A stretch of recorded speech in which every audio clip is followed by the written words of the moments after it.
बिल्कुल न्याय मिलना चाहिए इनको। वो मार के लटकाया है।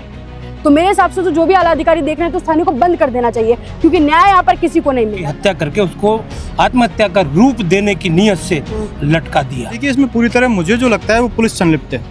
जिस तरीके से अभी अंदर बात हुई थी हमारी, तो अंकल जी ने बताया था कि भाई जब बेटे से इनकी लास्ट टाइम बात हुई थी रात को, उन्होंने कहा था कि पापा इन्होंने पुलिस बुला ली, जबकि एसएचओ ये मानने को तैयार नहीं है कि हमारे थाने की गाड़ी में गई है। एसएचओ साहब का नाम क्या है? पूर्णमल यादव। कौन कर रहा है जो ये सब बता रहा है? कड़ा लटका हुआ था वहाँ सोलह। जांच अधिकारी का नाम क्या है? एक बीएल मीणा है, बाबूलाल मीणा। बाबूलाल मीणा जी। अच्छा, और बाबूलाल मीणा जी की तो मैंने आपको बहुत सारे मामले मैंने आपको दिखाया राजस्थान में के माध्यम से। कौन से कानून में लिखा है कि एफआईआर दर्ज करने के लिए डीसीपी से अनुमति लेनी पड़ेगी? सारा बाप अपने बेटे को न्याय दिलवाने के लिए खड़ा और रात के तकरीबन 10 बज गए हैं। 10 बज रहे हैं और पुलिस वालों का कोई टेक। नमस्कार, मैं मोनालिका मेड़तवाल, आप देख रहे हैं राजस्थान वन। देखिए, आज मैं एक बार फिर से जयपुर के प्रताप नगर थाने के बाहर मौजूद हूं और एक बार फिर से यहाँ पर वही परिस्थिति है। एक आप कह लीजिए बेसहारा बाप अपने बेटे को न्याय दिलवाने के लिए खड़ा और रात के तकरीबन 10 बज गए हैं।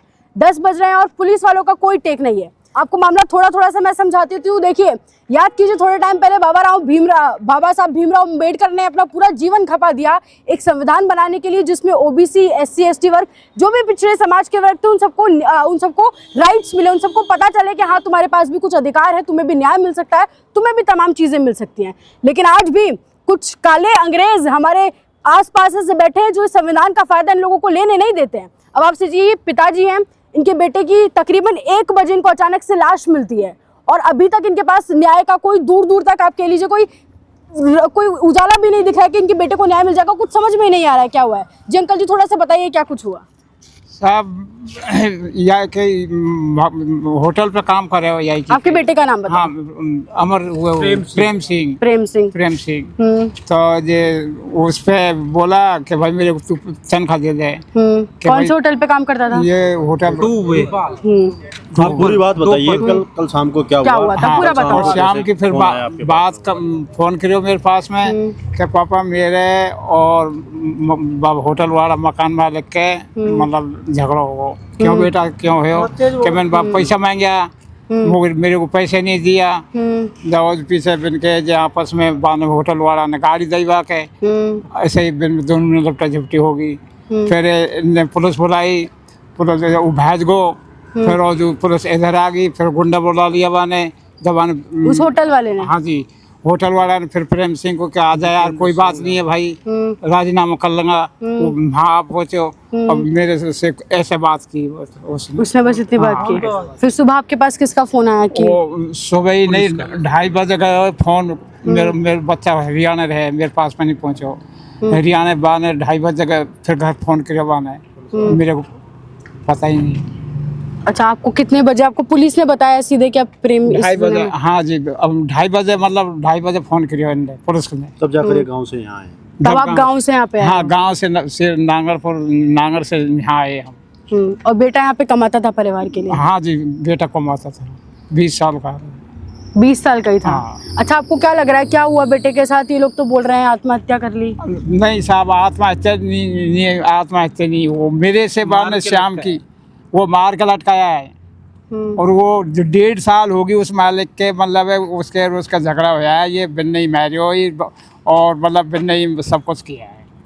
उन्हें वो मेरे पास में फोन करता। उनको क्या परेशानी थी बेटे से? मतलब क्यों परेशान करते थे उसको? पैसे का लेन देन का मामला है मैडम। ऐसा है, ये जितेंद्र सिंह जी होटल के ओनर हैं और कल इनको 9:27 पर एक टेलीफोन आया अपने बेटे का कि पैसे की जब इन्होंने तनख्वाह मांगी तो उस पर विवाद हुआ। विवाद पर थोड़ी सी कोई गर्मा गर्मी हो गई, उस पर उसको बच्चे को पीट करके भगा दिया। अच्छा। उसके बाद में उसको टेलीफोन करके बुलाया है कि भाई हम बैठ करके राजीनामा कर लेते हैं, और उसके बाद उसको उसकी हत्या करके उसको आत्महत्या का रूप देने की नीयत से लटका दिया।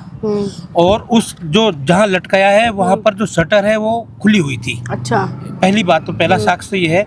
दूसरे, उसकी बॉडी पर जो है अभी तो पोस्टमार्टम से क्लियर हो जाएगा।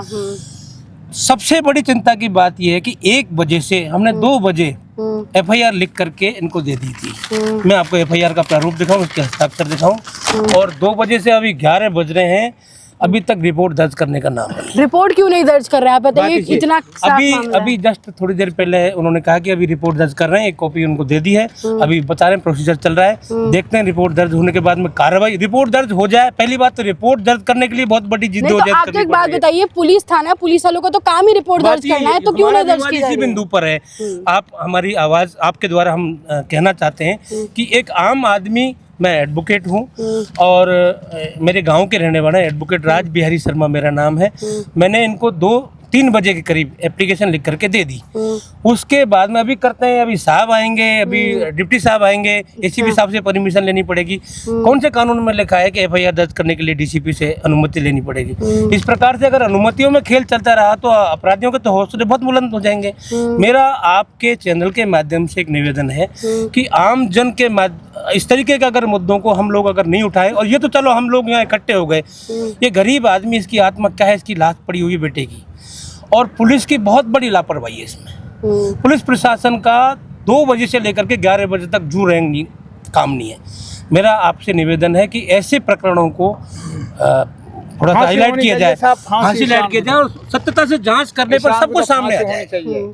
अच्छा, आप लोगों को क्यों लग रहा है, क्यों पुलिस वाले जांच नहीं कर रहे? आप सोचिए, सबसे बड़ी तो चौंकाने वाली बात ये है कि 1 बजे फोन आ गया तो 11 बजे तक रिपोर्ट क्यों नहीं लिखी है? देखिए, इसमें पूरी तरह मुझे जो लगता है वो पुलिस संलिप्त है।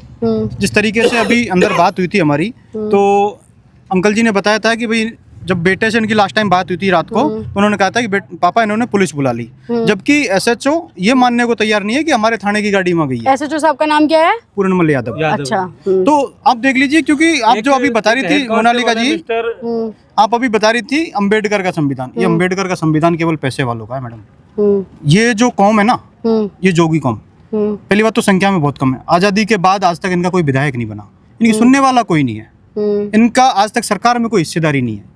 ये जाए तो जाए कहाँ? अगर यही मामला अगर किसी बड़ी कौम का होता, किसी मीणा या गुजर का होता ना, तो यहाँ नेताओं की बड़ी फौज इकट्ठा हो जाती। ये प्रशासन भागता हुआ दिखता, लेकिन दुर्भाग्य हमारी कौम का कि हमारा कोई शासन प्रशासन में हिस्सेदार नहीं है। अच्छा, इसलिए आपको लगता है कि वो आपको कमजोर मान रहे हैं? इनको लग रहा है कोई आएगा तो है नहीं इनकी तरफ से, इसलिए कुछ नहीं हो रहा है। आपने कहा नहीं कि कमजोर मान रहे साहब, गरीब जायत है। आप सोचिए, अंकल अगर अकेले आए होते तो शायद अंकल को अंदर भी नहीं घुसने दिया जाता। नहीं दिया तभी जाकर के घुस के नहीं दिया। उसके बाद में हम लोग पहुंचे 6 बजे, हम खुद 6 बजे आ गए, 6 बजे मीडिया को प्रार्थना की है कि साहब और एप्लीकेशन दी। एप्लीकेशन पे इन्होंने बोला कि आप बाहर बैठिए, हम एप्लीकेशन को पढ़ते हैं, एसीपी साहब से बात करते हैं, तब जाकर के एफआईआर दर्ज करेंगे। ठीक है, उसके बाद में हम यहाँ पहुंचे, एसीपी साहब भी यहाँ आए, उन्होंने बोला कि ये मामला ऐसा ये हम इसकी जांच कर रहे हैं, जांच का विषय है। लेकिन जांच आप पहले जांच क्या कर रहे हो, पहले तो आप एफआईआर दर्ज करिए, हम एफआईआर दर्ज अच्छा, अभी तो आप लोग बोल रहे थे कि उन्होंने सुसाइड घोषित कर दिया है, उन्होंने कह रहे हैं सुसाइड किया है, तो तब जांच ही नहीं हुई तो सुसाइड कैसे बता दिए हैं? देखिए, यही तो इनकी संलिप्तता है ना। मेन कारण यही, जब वो सामने वाला लड़का ये कह रहा है, जब लड़का ये कह रहा है उसके फादर को कि पापा इन्होंने पुलिस बुलाई है और गुंडे बुलाए हैं, तो सेकेंडरी जब सुबह उसकी डेड बॉडी सीधी मिलती है और घर वालों को फोन जाता है कि आपके बेटे की डेड बॉडी मिली, वो पुलिस करती है, तो पहली बात तो वो लड़का बेचारा वहाँ आया क्यों? और जिस कमरे को हम देख के आए, ये कह रहे हैं, ये कहते हैं कि उस होटल में ही वो लड़का सोता है, ये पुलिस कह रही है। हम तो अभी ना तो मालिक से मिले हैं ना हम कोई, मतलब ये पुलिस वालों ने कहा है कि भाई वो लड़का उसी में सोता था, इनको इतना पता है। जब आप बताइए 46 डिग्री टेम्परेचर में लोग एसी में नहीं सो पा रहे, जिस बेसमेंट में पंखा ही नहीं है, वो सो कैसे लेगा उसमें? और लटक कैसे यहाँ पे वासी से? लटक कोई कड़ा था उसमें लटका हुआ था, ये कह रहे हैं। हमने तो जाके भी नहीं देखा बॉडी, हमने भी रिसीव नहीं। जांच कौन कर रहा है जो ये सब बता रहा है कड़ा लटका हुआ था वहाँ सो रहा था? जांच अधिकारी का नाम क्या है? एक बीएल मीणा है, बाबूलाल मीणा। बाबूलाल मीणा जी। अच्छा, और बाबूलाल मीणा जी की तो मैंने आपको बहुत सारे मामले मैंने आपको दिखाया राजस्थान वन के माध्यम से। हाँ, क्या कह रहे हैं बाबूलाल मीणा जी? अब क्या कुछ गजब कर रहे हैं वो बताइए। न्याय तो क्योंकि नहीं दिलाते हैं वो किसी को। बाबूलाल मीणा जी ये कह रहे हैं कि सुसाइड है, उन्होंने बॉडी कलेक्ट करी होगी, हमने तो करी भी नहीं ना, हमें पता किस तरीके से बॉडी मिली है क्या है। लेकिन उस हम जब देख के आए ना परिवारजन सारे, तो उस शटर खुला हुआ था। अब आप मुझे बताइए, कोई आदमी अगर सुसाइड करेगा तो गेट लगा के करेगा या अंदर से बंद करके करेगा? सुसाइड तो पॉसिबिलिटीज है ही नहीं। जिस रूम के अंदर अगर वो सोता होगा उसमें पंखा भी तो होगा, तो बिना पंखे के आदमी सो ही नहीं सकता 46 डिग्री टेम्परेचर में, तो सुसाइड कैसे करेगा? और जब वो लड़के गया था वहाँ पे, तो फिर वो वापस क्यों जाएगा उस रेस्टोरेंट पे? चांसेज ही नहीं है। जिस आदमी से मेरी लड़ाई होगी मैं दोबारा जाऊंगा ही नहीं उसके पास। और दूसरी बात, अगर सुसाइड के बहुत सारे हम मानते हैं, लेकिन कोई मानसिक तनाव होता तो वो अपने फादर को भी कहता, कोई कर्ज होता तो अपने फादर को कहता, अपने परिवार से शेयर करता। शाम को वो डेली बहुत अच्छे से बात कर रहा है, और शाम को जब उसने क्लियर लिखा है कि मेरी इनसे लड़ाई हुई है, तो हमारा तो सीधा सीधा शक है कि मार के लटकाया, इसमें कोई दो राय नहीं है। अब ये मानने को तैयार नहीं है, वो लटका हुआ मिला था। बिल्कुल इनको मिला, और हमको आप नहीं में से मिला। देखा किसी ने? पुलिस वालों ने पुलिस देखा? वालों ने देखा, हमें तो सीधी बॉडी मोर्चरी में बना दिया है और किस चीज से लटका हुआ मिला? वो कड़ा है, एक कड़ा है, कड़ा है, उससे लटका हुआ उसके मिला। लटका हुआ। अच्छा, सब पुलिस वाले बता रहे हैं वो बाबूलाल मीणा जी बता रहे हैं। हमने तो सीधी बॉडी मोर्चरी में मिली परिवार को, वो बता रहे हैं। ब्लैक नहीं मिला, वो कैसे लाए उसको उठा के ये भी पता नहीं है। ये भी नहीं पता। हाँ, ये भी नहीं पता कि वो कैसे आपने कोई उसको लाए। प्रूफ मांगा उनसे उतार कि के कैसे लाए, आप किस उसको बेसिस पे बोल रहे हो?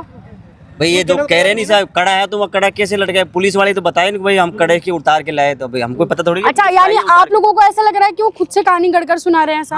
और क्यों कर रहे हैं वो ऐसा? आपको ये बता रहे पुलिस। हो सकता है, आपको पता है कि रेस्टोरेंट जो आदमी प्रताप नगर में रेस्टोरेंट चला रहा है 8 सेक्टर में, करोड़ों की जमीनें हैं, यहाँ लाखों का किराया है, तो कहीं ना कहीं लेन देन का मामला होगा। क्लियर सी बात है, पूरा सिस्टम भ्रष्ट है। अगर इनको इतनी ईमानदारी है तो दूध का दूध और पानी का पानी करें, करे अपराधियों को गिरफ्तार क्यों? 11 क्यों बज गए? सबसे बड़ा सवाल है एफआईआर लिखने में। 10 क्यों बज गए? आप मुझे बताइए मैडम, यहाँ कम से कम 3-4 एडवोकेट्स खड़े हैं, हम सारे, कोई राजस्थान यूनिवर्सिटी का स्टूडेंट लीडर है, कोई कहाँ से, हम सारे जो है वो आए हैं। अब आप बताइए, अगर ये आदमी अकेला आ जाता तो शायद एंट्री नहीं होती। बिल्कुल नहीं होता। अब 11 बजे जब एफआईआर हो रही है तो ये पूरा राजस्थान खड़ा है यहाँ पे। मैं राजस्थान नाथ महासचिव हूँ प्रेजेंट टाइम में, और जैसे मेरे पास सूचना मिली मैं तुरंत प्रभाव से यहाँ पे पहुँचा हूँ। और जिस प्रकार का घटनाक्रम ये सामने आ रहा है तो निश्चित तौर पे मर्डर का मामला नज़र आ रहा है। ये हम चाहते हैं कि आप इसकी आवाज़ को बुलंद करें, और इस जो ये गरीब बाबूजी खड़े हैं उनको न्याय मिलना चाहिए। जब तक न्याय नहीं मिलेगा हम खड़े रहेंगे यहाँ पे, और इनके साथ कंधे से कंधा मिलाकर खड़े हैं। बाबूजी को अकेला नहीं छोड़ेंगे, किसी भी हालत में अकेला नहीं छोड़ेंगे। प्रेम इकलौता था परिवार में कमाने वाला? एक और साहब कमाता तो प्रेम की कमाई से घर चलता था। प्रेम इसलिए जयपुर रहता भाई था। से चल रहा घर हमारा, भाई से चल रहा साहब। आप सोचिए, प्रेम को एक पिता उनके हाँ जी, बिल्कुल न्याय मिलना चाहिए इनको। आप अपनी आवाज़ है वो बुलंद कीजिए, और बिल्कुल जो 3rd स्तंभ इसको आपको मीडिया को माना जाता है, मैं चाहता हूँ आप निष्पक्ष होकर के आप आवाज़ हैं अंकल साथ जरूर प्रेम को, जरूर ये आप सबके साथ, आपके बेटे जैसे हैं ये सब भी आपके साथ खड़े हैं, सब जरूर साथ दीजिएगा प्रेम के लिए। अब आप सोचिए, एक पिता, जिसके पिता यहाँ पे बेटे को 20 साल का बता रहे हैं आप प्रेम को, मात्र 20 साल का था प्रेम, यहाँ पर एक होटल में काम करता था, और पता नहीं क्या हुआ, ना तो इन लोगों के पास कोई क्लैरिटी है कि उसने सुसाइड किया है नहीं किया। पुलिस ने खुद ही कहानी सुना दी है, जैसा ये लोग बता रहे हैं। बाबूलाल मीणा जी की जो भी ये चीज़ें बता रहे हैं कि उसकी जो बॉडी है वो टंगी हुई मिली, खुद ही बॉडी को लेकर आ गए। अब क्या कुछ हुआ, इन लोगों के पास कोई एक भी प्रूफ इस बात का नहीं है कि प्रेम ने सुसाइड किया। और अभी सोचिए कितने बजे आप लोगों को ये सूचना मिली? 2 बजे, सुबह 2 बजे। अब 2 से अभी रात के 10 बज रहे हैं घड़ी में। आप सोचिए, रात के 10 बज रहे हैं और ये लोग अभी भी स्टेशन के बाहर खड़े हैं, और अभी तक एफआईआर दर्ज नहीं हुई है। तो जांच और कार्रवाई तो सोचिए कब करेंगे, कब? और वो तो ये लोग आए तब जाकर अंकल को अंदर घुसने दिया, वरना तो मैं गारंटी के साथ कह सकती हूँ प्रताप नगर थाना इतना भ्रष्ट है कि अंदर भी नहीं घुसने देते। मैंने आपको खुद आकर यहाँ पे दिखाया, एक लड़की यहाँ पर आती है कि मैडम मेरे साथ छेड़छाड़ हुई है, अपना हाथ छिला हुआ दिखा रही है, तो यहाँ की कांस्टेबल मैडम बोल रही है कि तुम्हारा रेप थोड़ी हो गया है। पत्रकारों के साथ मारपीट हो जाती है तो प्रताप नगर पुलिस थाना कुछ काम नहीं करता है। तो मेरे हिसाब से तो जो भी आला अधिकारी देख रहे हैं तो स्थानीय को बंद कर देना चाहिए, क्योंकि न्याय यहाँ पर किसी को नहीं मिल रहा है। बड़ी शर्म की बात है। जो भी जांच अधिकारी यहाँ के, जो भी एसएचओ हैं वो देख रहे हैं, तो थोड़ा तो आप जिस चीज़ की तनख्वाह खाते हैं, जो आपकी जिम्मेदारी बनती है, किसी, आप सोचिए गांव से आए हैं अपने बेटे को न्याय दिलवाने, अपनी बेटी की बॉडी को लेना, और इतनी दुखद खबर उनको यहाँ पर आकर मिली, तो अब बिल्कुल उनको न्याय दिलाओ। आपका काम है ये करवाना। अगर आप ये नहीं कर सकते तो आपको थाना बंद करके आपके घर बैठ जाना चाहिए। क्या कहेंगे आप इस पूरे मामले पर? हमें जरूर बताओ। ऐसे जुड़े राजस्थान के साथ। नमस्कार।